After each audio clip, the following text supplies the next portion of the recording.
Doutor Pedro, vamos lá. Um caso prático. Uma associação civil, ela entra com uma ação civil pública. E o juiz, antes de citar, ele abre, dá vista para o senhor. O senhor funciona como? Excelência, nesse momento, a atuação do Ministério Público é como fiscal da lei. Sim. E aí o senhor recebe, então, a inicial e percebe que ela está mal proposta. O que o senhor faz?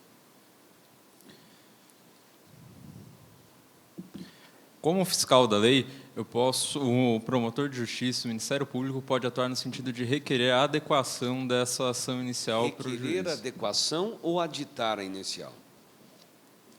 Excelência, como a ação foi proposta inicialmente por uma associação, é necessário observar a autonomia do autor nesse momento. O senhor tem certeza disso? Sim, Excelência. Então, eu não posso aditar, incluindo o pedido e causa de pedir? Isso não é aquilo que o nosso estimado Hugo Nigrumazili chama de litisconsórcio ulterior? Perfeito, Excelência.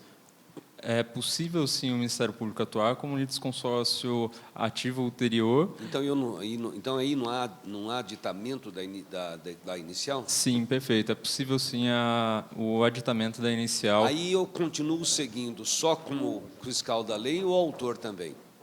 Nesse momento, como a atuação é como litisconsorte, o Ministério Público também atuará como autor da ação. Tá, agora eu vou fazer outro questionamento.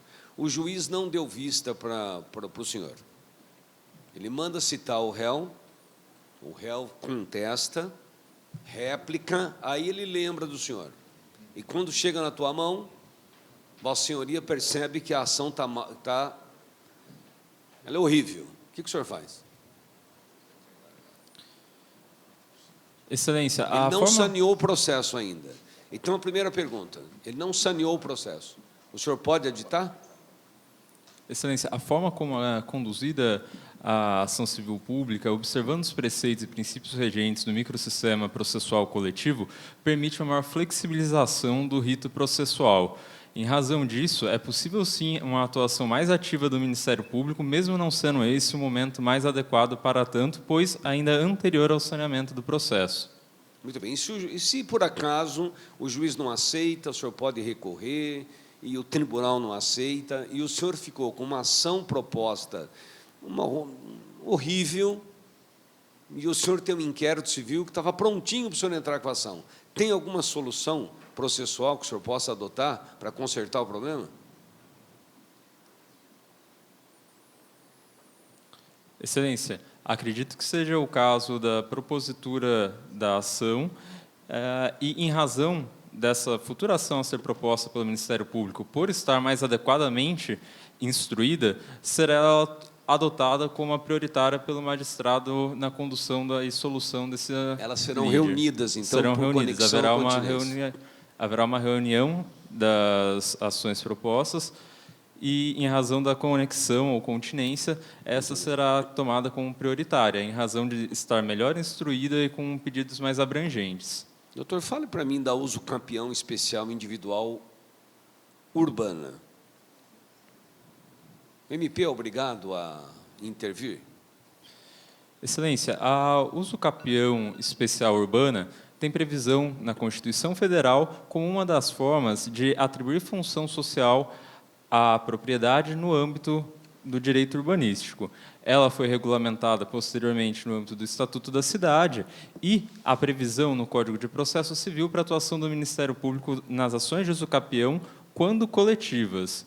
Não necessariamente haverá essa atuação no âmbito do direito individual. Ocorre que, em razão da peculiaridade do caso, é possível que haja alguma relevância social ou algum interesse indisponível relacionado, como, por exemplo, numa área de preservação ambiental, que venha a ser útil e necessária a atuação do Ministério Público. Então, na coletiva sempre e na individual, quando tiver um interesse relevante. Exato, Excelência.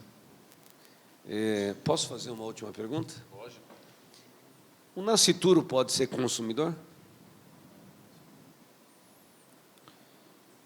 Excelência, é possível a proteção dos direitos do consumidor relacionado ao nascituro, como, por exemplo, em relações a questões médicas, para retenção de material genético, para averiguação de futuros problemas de saúde. Imagine que houve uma intervenção cirúrgica lá no feto.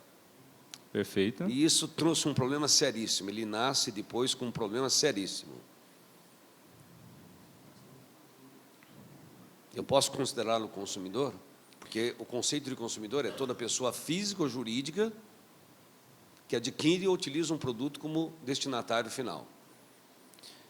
O nascituro, nesse caso, poderia ser considerado em razão da expansão do conceito e proteção ao nascituro e ao conceito do próprio início da vida realizado pela jurisprudência dos tribunais superiores, principalmente pelo STJ. Muito bem, estou satisfeito, obrigado. Muito bem, doutor Davi. Boa noite, doutor. Tudo bem? Boa noite, excelência.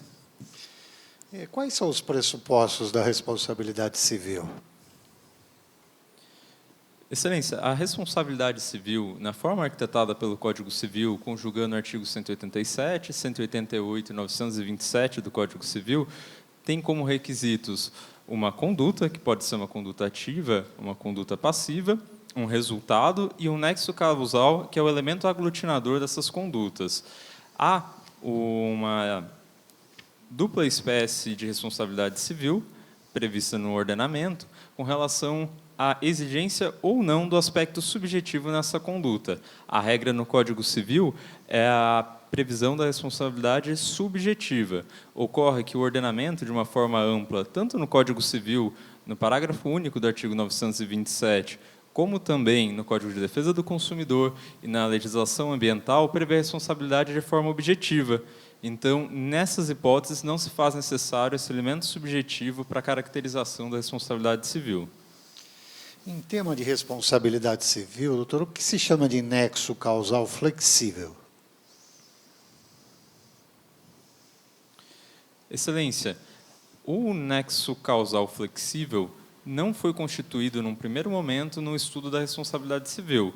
Trata-se de uma contribuição elaborada no plano jurisprudencial e doutrinário, nas hipóteses em que não é facilmente identificado qual que seria esse elemento aglutinador da conduta do agente para o resultado. Mas é possível se concluir que, entre alguma das condutas do agente causador do dano ou da lesão, estaria presente esse elemento aglutinador. Qual a natureza jurídica da sentença que impõe danos morais? Qual é a natureza jurídica da sentença? O entendimento doutrinário majoritário com relação à sentença que reconhece os danos morais seria uma sentença declaratória, justamente porque está reconhecendo um status já constituído. Dessa pergunta, doutor, me veio um exemplo, uma situação. O jornal ele publica um determinado fato que o indivíduo possa considerar ofensivo à sua honra.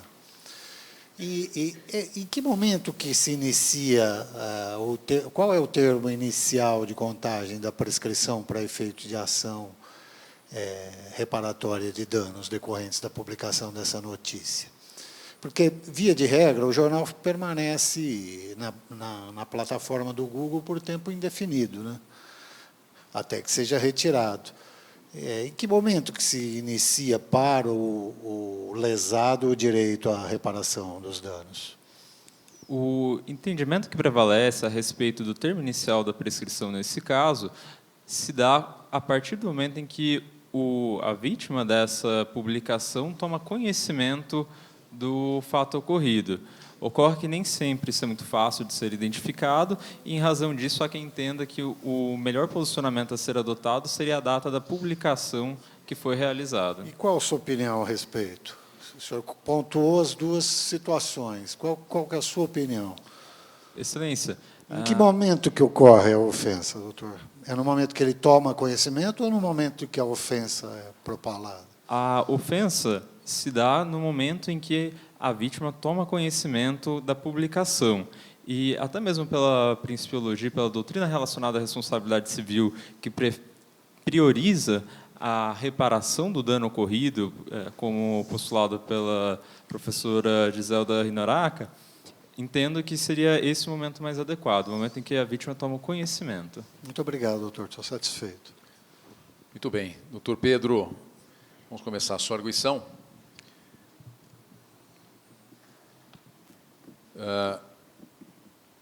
A quem compete dirimir conflito de atribuição entre membros do MP? Excelência, a matéria relacionada ao processamento e julgamento do conflito de competência entre membros do Ministério Público, Competência ou atribuição?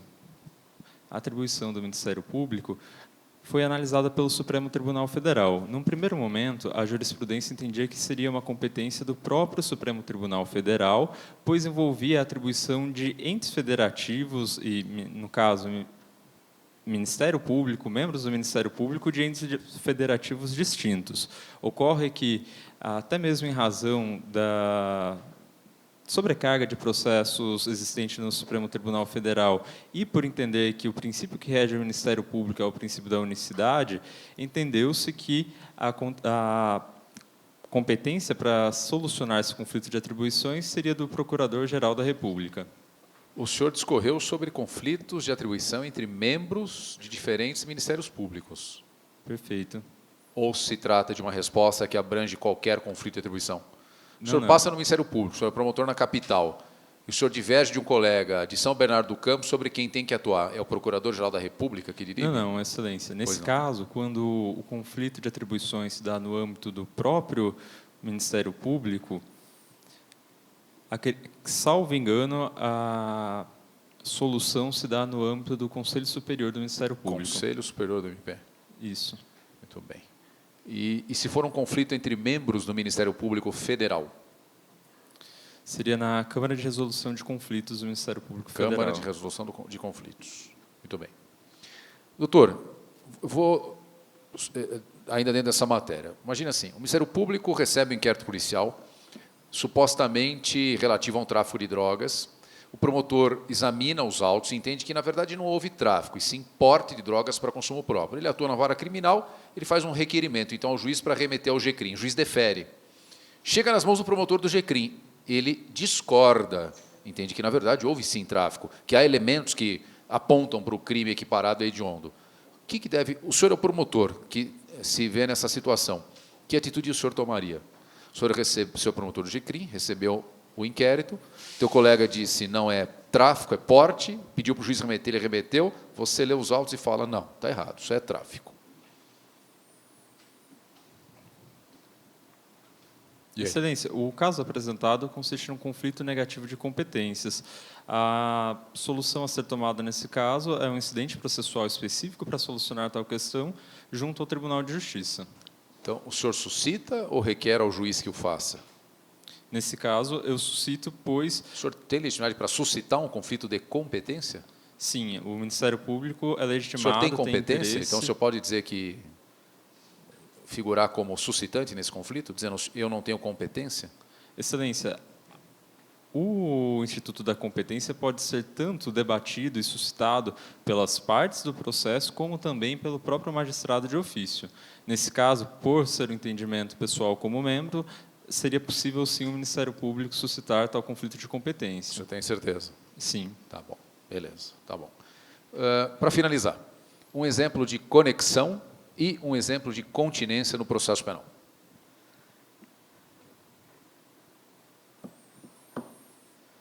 Excelência, um exemplo de conexão está relacionado a um caso concreto em que se analisa dois crimes ocorridos em que a prova de um dos crimes investigados influencia na prova do outro, é uma conexão probatória, e um caso de continência pode ser mencionado um concurso formal de crimes.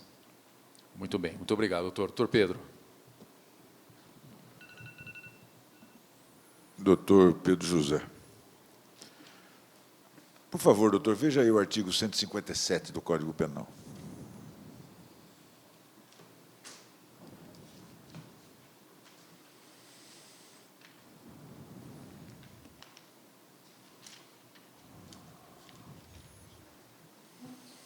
Crime de roubo? Estou com ele em mãos, Excelência. Crime de roubo? Isso. Quais são as modalidades de roubo que o senhor enxerga nesse artigo 157 aí? Mais especificamente no caput e no parágrafo 1º. A figura do roubo próprio e a figura do roubo impróprio no parágrafo 1º. Por que é roubo próprio, por que é impróprio? Excelência, o roubo próprio é entendido pela doutrina e pela jurisprudência como o crime que há o emprego da violência ou da grave ameaça para a obtenção da subtração. Já na figura do... Para a subtração, não é para obter subtração, é para praticar a subtração. Para a subtração. Ah, muito bem. Já na figura do roubo impróprio, primeiro se dá a subtração e, para se assegurar a posse do bem, se pratica a violência ou a grave ameaça. Muito bem. Quero saber se no roubo impróprio tem tentativa. E por quê? Excelência, o tema gera debates na doutrina. Quem entende pela possibilidade de tentativa, assim entende, pois a conduta de violência ou grave ameaça se dá de forma com pluralidade de atos. Num caso em que a conduta é praticada por mais de um ato, seria possível a interrupção desse iter criminis. Prevalece na doutrina pela impossibilidade, o entendimento que adota a impossibilidade, uma vez que já haveria a subtração do bem. Para quem assim entende, haveria a prática de um concurso de crimes, que poderia ser material ou formal, sendo um dos delitos o delito de furto e o outro delito de grave ameaça ou constrangimento Delito de legal. grave ameaça? Perdão, Excelência, o delito de lesão corporal ou... Lesão corporal? Sim, quando praticada posteriormente em concurso com o furto anteriormente praticado. Isso no caso de quem entende que não ser possível a tentativa nessa espécie de crime. O senhor é promotor numa comarca qualquer ou numa vara criminal e recebe um inquérito desse. O cidadão subtraiu, o cara reclamou da subtração e foi lá e deu um tapa na cara do outro. E o tapa não acertou. E aí, o senhor faz o quê? Seria possível o oferecimento da denúncia com relação ao crime de furto, juntamente com o crime de lesão corporal. Haveria que verificar... Não acertou o tapa, doutor? Não acertou o não tapa? Não acertou o tapa. Ele foi dar o tapa, o cara desviou a cabeça e não acertou. Então, seria um caso de que se reconhece a prática de tentativa na prática desse roubo impróprio, Excelência. Tá bom, doutor. Doutor Pedro José, o senhor conversando lá com o professor Luiz Antônio e também com o professor André, falaram em conexão. Quero saber do senhor hipótese de homicídio qualificado por conexão. Existe isso?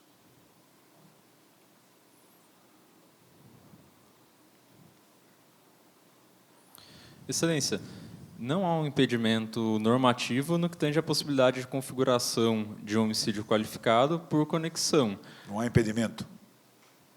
A competência constitucional prevista... Não estou falando conexão no âmbito processual, doutor. Estou falando conexão no campo do direito material. Existe homicídio qualificado por conexão? Excelência, é possível, sim, a existência do homicídio. Tem previsão na lei, doutor? Sim, inclusive uma das hipóteses em que o homicídio será qualificado quando para assegurar um outro delito ou para assegurar a obtenção da vantagem do crime. Muito obrigado. Doutor Pedro, boa noite. Boa noite, Excelência. Vamos começar um pouquinho com interpretação constitucional. O senhor pode me distinguir a interpretação conforme, com e sem redução de texto, por favor? Excelência, a interpretação conforme se trata de uma modalidade de interpretação que ganhou destaque nos últimos anos. Há uma previsão específica na lei que rege a ação direta de incondicionalidade na ação declaratória de condicionalidade, salvo engano, no artigo 27, caput parágrafo, e ela trata daquelas hipóteses em que se dá uma adequação do texto normativo constitucional à realidade dos fatos. Busca-se trazer uma contextualização de qual seria o significado daquela norma para o presente. Ela pode se dar com a redução ou sem a redução do texto. Quando a interpretação conforme se dá com a redução do texto, seria o caso de se reconhecer a inconstitucionalidade do texto declarado incondicional. Agora, quando se dá sem a redução do texto, o que se procura atribuir é qual seria a interpretação mais adequada para se ler aquele texto normativo sem que seja reconhecida a inconstitucionalidade. Perfeito. Vamos prosseguir. Vamos ver uma hipótese, por exemplo, de uma ação direta de inconstitucionalidade proposta pelo Procurador-Geral da República, né? Ele dá o parecer também antes do julgamento nessa ação, porque ele é autor, né? A questão justamente é essa. Existe previsão legal na Lei 9868/99 sobre esse assunto? Excelência, na Lei 9869 existe previsão legal tanto da manifestação após a propositura dessa ação por parte do Procurador-Geral como por parte do Advogado-Geral da União. O Advogado-Geral da União manifestaria no sentido de analisar e defender, segundo o entendimento mais tradicional, a constitucionalidade dessa norma. Já o Procurador atuaria como fiscal da lei. A partir do momento que ele é o autor dessa ação, não haveria essa necessidade de atuação como fiscal da lei posteriormente. Você sabe se há distinção na lei da ação direta e na lei da DPF sobre esse assunto ou não? Salvo engano, na lei da DPF não há previsão expressa com relação à atuação dele. Perfeito. Vamos prosseguir um pouquinho, falando de intervenção de terceiros em ação direta. Por que não cabe intervenção de terceiros e cabe intervenção de amigos cúria no controle concentrado? Qual é a razão disso? Excelência, a razão com relação a essa distinção se dá pela legitimidade do autor na ação de constitucionalidade. Como há um campo restrito de legitimados, seria inadequado a possibilidade de uma intervenção de terceiros de forma ampla. Agora, com relação à intervenção específica do amicus curiae, que foi introduzido no ordenamento agora, como também uma intervenção de terceiro, entende-se como a admissibilidade em razão de possibilitar um diálogo do judiciário com a sociedade, trata-se de uma forma de participação do cidadão no processo de reconhecimento ou não da constitucionalidade de uma norma e também de outros componentes da sociedade, tanto pessoas físicas como entidades, em trazer conhecimento técnico especializado ao Supremo Tribunal Federal para análise dessa matéria. E também na ação direta, no controle concentrado, obviamente, o efeito é erga omnes, né? Obviamente, a intervenção o efeito atinge a todos e perderia a razão da intervenção do modo geral, né? Sim, a não ser a amigos cúria. E vereador, como é que funciona a questão da imunidade em relação à imunidade parlamentar em relação aos vereadores? Há uma distinção feita no próprio texto constitucional com relação à imunidade do vereador. Com relação ao deputado federal e deputado estadual, a Constituição confere toda a proteção ao deputado estadual que é dada ao deputado federal. No caso do vereador, a distinção existe, e ela consiste nos limites territoriais a qual se atribui essa imunidade, seriam somente as declarações proferidas no próprio município e naquele âmbito. E a formal? A formal também não há todas aquelas restrições com relação à persecução no âmbito penal que se tem para o deputado federal. Excelente. Agora, a doutora Elaine, para suas considerações. Pedro, sua comunicação foi muito fluente, você demonstrou uma boa estruturação psique-emocional para se relacionar desde o primeiro examinador até o último, e sugiro que, quando o cansaço bater um pouco mais naturalmente a busca do raciocínio, que você tente interagir um pouco mais com a comunicação não verbal, muito embora você não perdeu o timing, no sentido de uma comunicação, uma pausa mais lacônica e não desestruturou. Foi muito corajoso, eu diria, né, quanto aos escapes de raciocínio. Ficou um pouco evidente, se eu estiver errada, me corrija, que com o doutor Luiz Antônio, o doutor Davi Cury, ok, uma fluência um pouco maior, isso pode acontecer, faz parte do exame oral, vocês são os generalistas e não os especialistas, então é comum em algumas disciplinas, matérias temáticas, demonstrarem mais domínio e outras nem tanto. Então, tenta manter um pouco mais essa linear, porque, no meu ponto de vista, a partir do Dr. André Stefan, aí Dr. Pedro Franco e aí Dr. Clever já conseguiu, digamos que, evidenciar um pouco mais essa questão da inteligência emocional, que, no entanto, você conseguiu manter muito bem, parabéns. Mas ficam aqui algumas dicas, Perfeito. tá? Se obrigado. quiserem sentir. Legal, Helene, obrigado pelas suas considerações. Pedro, está inscrito em que prova ano que vem?